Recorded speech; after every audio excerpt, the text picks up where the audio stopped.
লোকের সাথে কথা বলতে পেরে আমার খুবই ভালো লাগছে।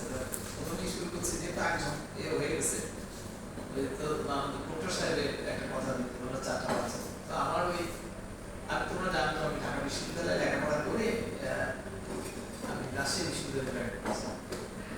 তো যেভাবে হোক না কেন ওইখানে আমাকে বলা হয়েছিল যে I was the first lecture যে হাউস টিচার হিসেবে দায়িত্ব পেয়েছি। তো ওই সময় ওখানে একটা ছাত্রদের মধ্যে একটু ঝগড়াঝাটি হয়ে ক্যাম্পাস বন্ধ হয়ে, তো তখন আমাদেরকে ওই হাউস টিচারদের ডিউটি করতে হতো। তো আমি সকালে আমার দুটো মেয়ে, তোমরা তো জানো ওরা তখন ছোট ছিল, তো আমি সকালে উঠে যখন যেতাম তখন ওরা ঘুমাতো, আর আমি রাত্রে যখন ফিরে আসতাম তখন ওরা ঘুমাইত। তো এরকম সম্ভবত 15 দিন ওদের সঙ্গে আমার কোনো কথা। তো আমি আপনার কাছে মনে উঠে এই কথাটা বললাম। আমি খুব সংক্ষিপ্ত কথা বলবো, তোমরা বলেছো যে এটা আমার ফোকাস।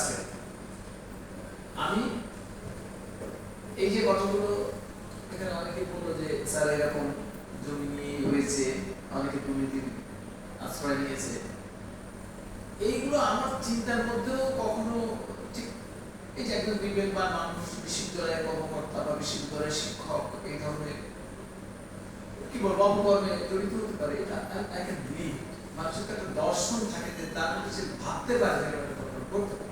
তো আমি এভাবেই মানুষের এভাবে আমার মনোরোধগুলো আপলোড করার ফলে হয়তো আমি এটা কখনো ভাবতে পারিনি, কিন্তু এখন আমার মনে হয় যে এই ঘটনাগুলো ঘটেছে বা হয়তো ঘটবে।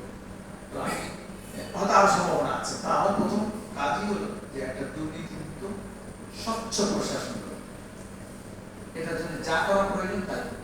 আর আমার দ্বিতীয় লক্ষ্য হলো যে স্টুডেন্ট ফ্রেন্ডলি, স্টুডেন্ট ফোকাসড সব কাজে ফোকাস হবে আমাদের ছাত্রছাত্রী, এবং সেই স্টুডেন্ট ফোকাস হচ্ছে যা কিছু প্রয়োজন সেগুলো আমরা করব।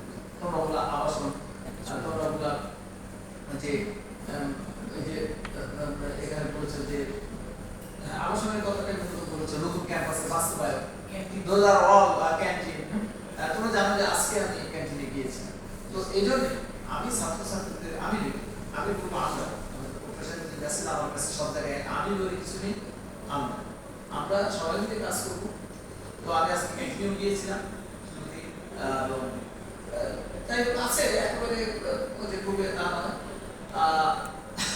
আমি যদি আমার একটা গল্প করে বলবো যে স্যার গল্প করতেছেন, আমি তো এখানে বলছে শুনতে ভালো কথা বলছে। আমি যখন হলে ছিলাম তখন আমাদের ডাল দেওয়া, এটাতে ডালকে আমরা খেতাম, ডালের পরে মাটিটা নিয়ে পানিটা চুপ দিয়ে খেতাম স্যুপ বা তুমি বলতে পারো ডেজার্ট, মানে ওইখানে ডালের কোনো এসে। ঠিক আছে? তো এখন তোমরা যে ইলিশ মাছকে দেখো অত্যন্ত মূল্যবান, তখন হচ্ছে ইলিশ মাছ সব থেকে সস্তা, আর দুটোই এখন কেমন কেমন জানি সব থেকে বেশি মূল্যবান হয়ে গেছে।